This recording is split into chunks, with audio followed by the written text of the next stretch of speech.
Reading through the Bible in 1 year, June 12th, Deuteronomy 16:1 through 17:7, Psalms 58 through 59, Isaiah 37, 1 through 20, and Matthew 15. The Passover. Are we going to load or do that thing? There we go. Hi. Okay. So the Passover. Observe the month of Abib and keep the Passover to the Lord your God. For in the month of Abib, the Lord your God brought you out of Egypt by night. And you shall offer to the, words are going to be hard today. And you shall offer the Passover sacrifice to the Lord your God from the flock or the herd at the place that the Lord will choose to make his name dwell there. You shall eat no leavened bread with it. 7 days you shall eat it with unleavened bread, the bread of affliction. For you came out of the land of Egypt in haste. All the days of your life all the days of your life you may remember the day that you came out of the land of Egypt. No leaven shall be seen with you in all your territory for 7 days, nor shall any of the flesh that you sacrifice on the evening of that first day remain all night until morning. You may not offer the Passover sacrifice within any of the towns that the Lord your God is giving you,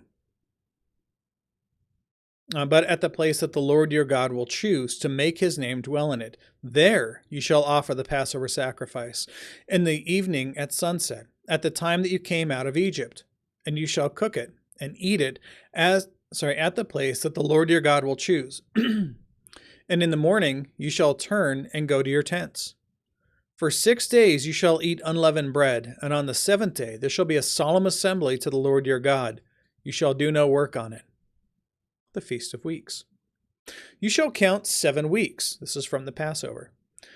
Begin to count the 7 weeks from the time, not from the Passover.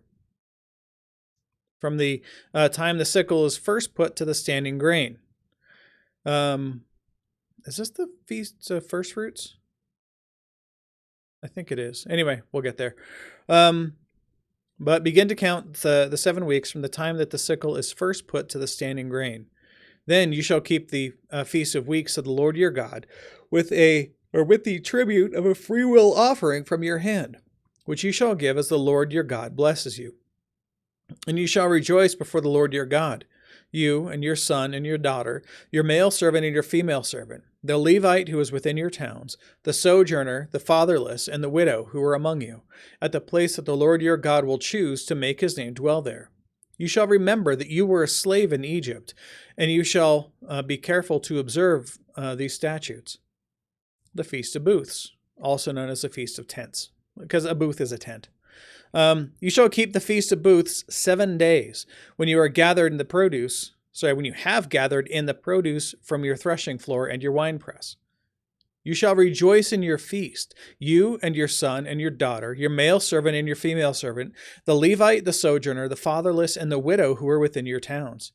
For 7 days you shall keep the feast of the Lord your God, at the place that the Lord will choose, because the Lord your God will bless you in all your produce and in the work of your hands, so that you will be altogether joyful. 3 times a year all your males shall appear before the Lord your God at the place that he will choose, at the Feast of Unleavened Bread, at the Feast of Weeks, and at the Feast of Booths. They shall not appear before the Lord empty-handed. Every man shall give as he is able, according to the blessing of the Lord your God that he has given you. No, not in order to get a blessing. You have to give to God. God blesses you, and out of that blessing that he's given you, you take from that a portion to give to God as thanks to him. Justice. You shall appoint judges and officers in all your towns that the Lord your God is giving you, according to your tribes, and they shall judge the people with righteous judgment. You shall not pervert justice. You shall not show partiality, and you shall not accept a bribe. For a bribe blinds the eye of the wise and subverts the cause of the righteous. Justice, and only justice, you shall follow, that you may live and inherit the land that the Lord your God is giving you. You shall not plant any tree as an Asherah beside the altar of the Lord your God that you shall make. And you shall not set up a pillar which the Lord your God hates. Not that God just doesn't like pillars. It's that these pillars are things that were used by the people in their false worship. You shall not sacrifice to the Lord your God an ox or a sheep in which is a blemish, a defect, any defect, whatever. For that is an abomination to the Lord your God. Again, we're supposed to be giving our very best to God, right? We don't take the weakest, the smallest, the damaged, just the stuff that we wouldn't normally use, right? That we would kind of feel iffy giving to a friend. We don't give that to God. We give to God what our very best is. If there is found among you within any of your towns that the Lord your God is giving you, a man or a woman who does what is evil in the sight of the Lord your God in transgressing his covenant, and has gone and served other gods and worshipped them, or the sun, or the moon, or any of the host of heaven, which I have forbidden, and it is told you, and you hear of it, then you shall inquire diligently. And if it is true and certain that such an abomination has been done in Israel, then you shall bring out to your gates that man or woman who has done this evil thing, and you shall stone that man or woman to death with stones, on the evidence of 2 witnesses or of 3 witnesses. The one who is to die shall be put to death. A person shall not be put to death on the evidence of 1 witness. The hand of the witnesses shall be the first against him to put him to death, and afterward the hand of all the people. So you shall purge the evil from your midst. Now Psalm 58 through 59. God who judges the earth. Do you indeed decree? Starting over. Do you indeed decree what is right, you gods? Again, lowercase g. This is God talking to lowly rulers, right? Or idols that people have, but it's typically lowly rulers, kings, queens, even regional rulers, that kind of thing. Do you judge the children of man uprightly? No. In your heart you devise wrongs. Your hands deal out violence on earth. The wicked are estranged from the womb. They go astray from birth, speaking lies. They have venom like the venom of a serpent, like the deaf adder that stops its ear so that it does not hear the voice of charmers or of the cunning enchanter. O God, break the teeth in their mouths. Tear out the fangs of the young lions, O Lord. Let them vanish like water that runs away. When he aims his arrows, let them be blunted. Let them be like the snail that dissolves into slime, like the stillborn child who never sees the sun. Sooner than your pots can feel the heat of the thorns, whether green or ablaze, may he sweep them away. The righteous will rejoice when he sees the vengeance. He will bathe his feet in the blood of the wicked. Mankind will say, surely there is a reward for the righteous. Surely there is a God who judges on earth. Deliver me from my enemies. Deliver me from my enemies, O God. Protect me from those who have risen up against me. Deliver me from those who work evil. Save me from bloodthirsty men. For behold, they lie in wait for my life. Fierce men stir up strife against me. For no transgression or sin of mine, O Lord, for no fault of mine, they run and make ready. Awake, come to meet me and see. You, Lord God of hosts, are God of Israel. Rouse yourself to punish all the nations. Spare none of those who treacherously plot evil. Selah. Each evening they come back, howling like dogs and prowling about the city. There they are, bellowing with their mouths, with swords in their lips. For who, they think, will hear us? But you, O Lord, laugh at them. You hold all the nations in derision. O my strength, I will watch for you. For you, O God, are my fortress.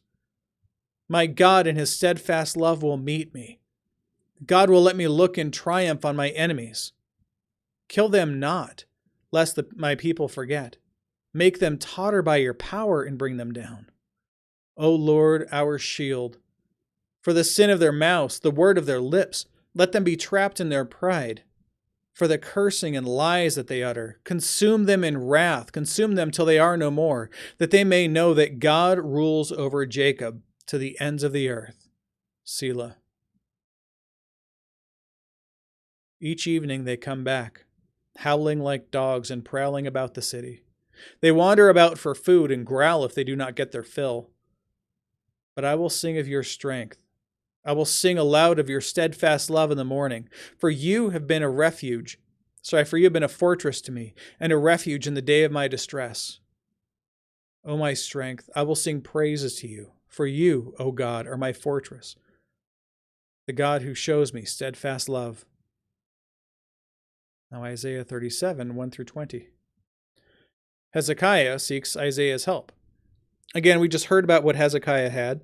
The Rabshakeh from King Sennacherib of Assyria came by.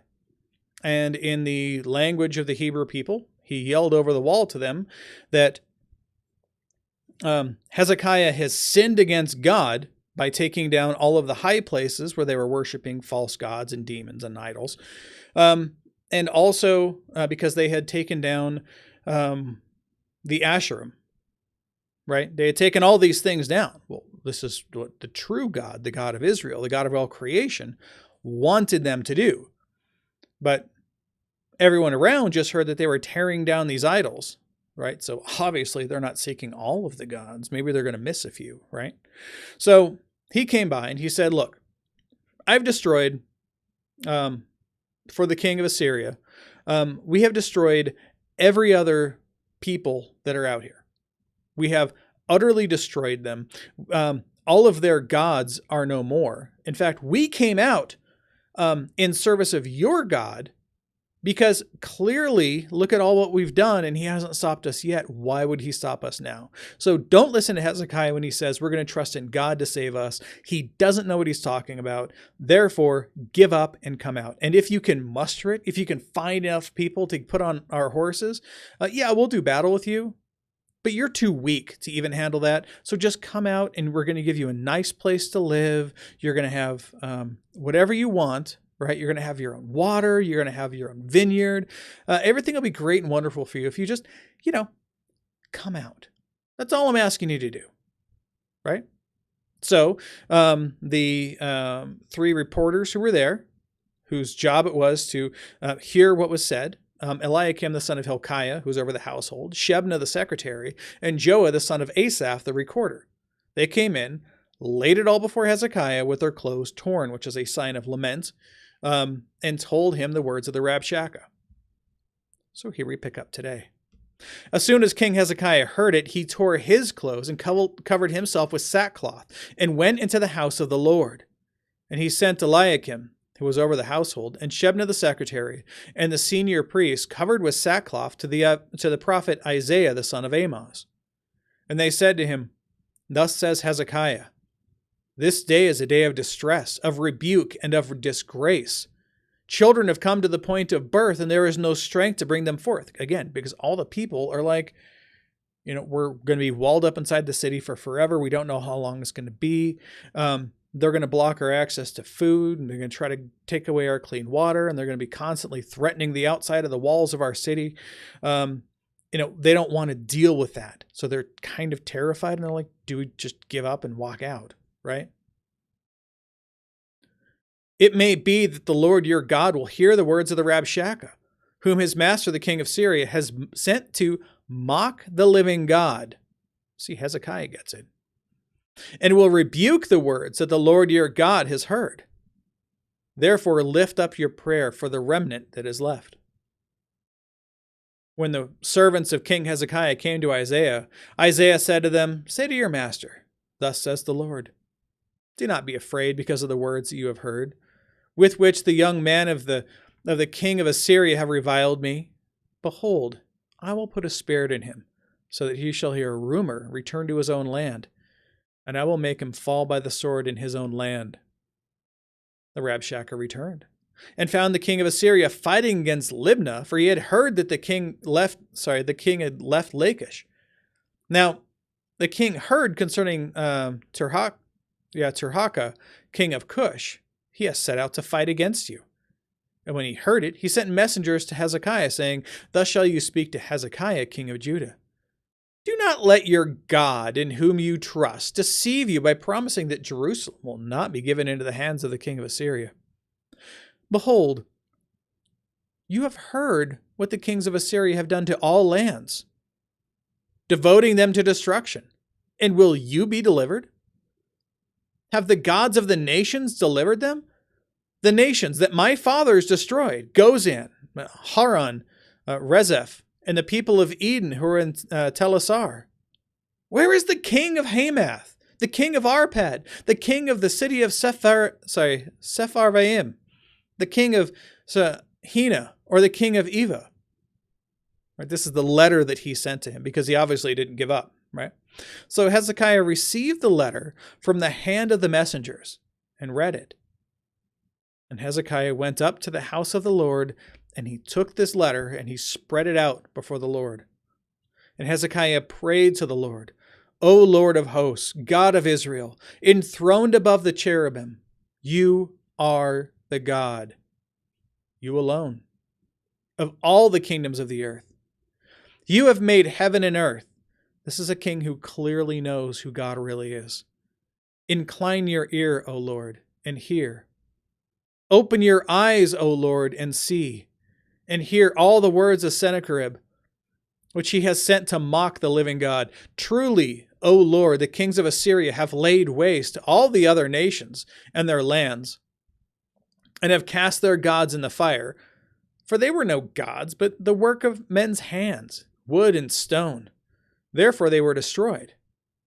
So now, O Lord our God, save us from his hand, that all the kingdoms of the earth may know that you alone are the Lord." And what comes up tomorrow is awesome. I love it so much. Okay, we're going to go pick up in Matthew 15 here. The traditions and commandments. So then the Pharisees and scribes came to Jesus from Jerusalem and said, "Why do your disciples break the traditions of the elders? For they do not wash their hands when they eat." Well, he answered them, "And why do you break the commandment of God for the sake of your tradition? For God commanded, 'Honor your father and your mother,' and whoever reviles father or mother, curses, must surely die. But you say, if anyone tells his father or mother, 'What you have gained from me is given to God,' he need not honor his father. For the sake of your tradition, you have made void the word of God. You hypocrites! Well did Isaiah prophesy of you when he said, 'This people honors me with their lips, but their heart is far from me. In vain do they worship me, teaching as doctrines the commandments of men.'" So there's a little confusion on this. People are like, "Well, what do you mean the whole honor your father and mother?" It's like when your parents tell you to do something, you do it? No. So just as your parents raised you and took care of you when you were young, right? They took care of all of your needs, made sure everything you needed was actually taken care of. And they raised you. So you pay that back to your parents when they get old and begin to die. When they can no longer take care of themselves, when they can no longer support themselves. It is your responsibility to bring them into your home and to take care of them the same way they took care of you. This is how we honor our fathers and our mothers, by doing this for them. Now, what they were doing was they were telling the people, okay, we know that's expensive. And you know what? We've got this whole thing set up to take care of the widows and orphans. So why don't you do this? All the money you were going to spend, right, to maybe put an extra room onto your house or to pay for their extra food or anything else, why don't you just give that to the temple, right? And then we'll say, you don't have to take care of them because we're going to do it for you anyway. So let's go ahead and do that. That's what was happening. So they were violating the law of God so they could continue the teachings of men. And he called the people and he said to them, "Hear and understand. It is not what goes into a mouth that defiles a person. Remember, their main concern was that they weren't washing their hands properly, right? They weren't going through the whole hand washing ceremony that the Jews had at the time. So it is not what goes into the mouth that defiles a person. So if you don't wash your hands properly and you eat something, that's not going to make you defiled. But what comes out of the mouth defiles a person. Then the disciples came and said to him, "Do you know that the Pharisees were offended when they heard the saying?" He answered, "Every plant that my heavenly Father has not planted." We read the parable before. Remember the wheat and the tares. When they planted wheat, right? And that's the good grain. And then the enemy came through and planted weeds or tares, right? That's the bad grain. That's what's there to root it up. So this is what Jesus is referring to. He says, every plant that my Father planted, that my Father has not planted, so those weeds, those tares, will be rooted up. Let them alone. They are blind guides. And if the blind lead the blind, both will fall into a pit. But Peter said to him, "Explain the parable to us." And he said, "Are you also still without understanding? Do you not see that whatever goes into a person passes into the stomach and is expelled? But what comes out of the person, or what comes out of the mouth, proceeds from the heart, and this defiles a person. For out of the heart come evil thoughts, murder, adultery, sexual immorality, theft, false witness, slander. These are what defile a person. But to eat with unwashed hands doesn't defile anyone." And Jesus went away from there and withdrew to the district of Tyre and Sidon. And behold, a Canaanite woman from that region came out and was crying, "Have mercy on me, O Lord, Son of David. My daughter is severely oppressed by a demon." But he did not answer her a word. Why? Because she's a Canaanite woman, right? She's of the people that they were supposed to go in and destroy. The people that we're reading about now, right, in the Pentateuch, they're going to go into this land and they're supposed to destroy all the people who are there. Newsflash, they don't. Obviously, here's 2,000 years later, there's a Canaanite woman. How she was not a time traveler, putting it out there. But this Canaanite woman came out and was crying, right? Because she had a problem. But who was Jesus sent to, right? He was sent first to the lost sheep of Israel, right? These are people who are of the genetic lineage of Abraham. However, they have gone away from the faith of Abraham. They don't have the faith of Abraham. That's who Jesus is trying to reach out to first. So his disciples came and begged him, saying, "Send her away, for she is crying out after us." And he answered, "I was sent only to the lost sheep of the house of Israel." But she came and knelt before him, saying, "Lord, help me." And he answered, "It is not right to take the children's bread and throw it to the dogs." She said, "Yes, Lord. Even the dogs eat the crumbs that fall from the master's table." This is her acknowledging her state before him, that he is sent only to serve those of the house of Israel. And she's acknowledging that and saying, "Yes, but can you please spare anything? Even the dust that's left over from your power, if you could give that to me, then I would be pleased with that." And Jesus answered her, "O woman, great is your faith. Be it done for you as you desire." And her daughter was healed instantly. Note that he didn't treat her any differently. He did initially, right? But she wasn't treated differently when he gave her what she asked. He didn't give her a partial healing, didn't resolve part of her issue. She got the exact same as the people of Israel. That's an important thing to remember. So Jesus went on from there and walked beside the Sea of Galilee. And he went up on the mountain and sat down there. And great crowds came to him, bringing with them the lame, the blind, the crippled, the mute, and many others. And they put them at his feet, and he healed them. So that the crowd wondered when they saw the mute speaking, the crippled healthy, the lame walking, and the blind seeing. And they glorified the God of Israel. Then Jesus called his disciples and said, I have compassion on the crowd, because they have been with me now 3 days and have nothing to eat. And I am unwilling to send them away hungry, lest they faint on the way. And the disciples said to him, Hold on. We're on a mountain. Where are we to get enough bread in such a desolate place to feed so great a crowd? And he said to them, Really? We're doing this again? Okay, cool. How many loaves do you have? They said, 7 and a few small fish. And directing the crowd to sit on the ground, he took the 7 loaves and the fish, and having given thanks, he broke them and gave them to the disciples. And the disciples gave them over to the crowds. And they all ate and were satisfied. And they took up 7 baskets full of the broken pieces left over. Those who ate were 4,000 men, besides women and children. After sending the crowds away, he got into the boat and went into the region of Magadan. Behold, the word of the Lord.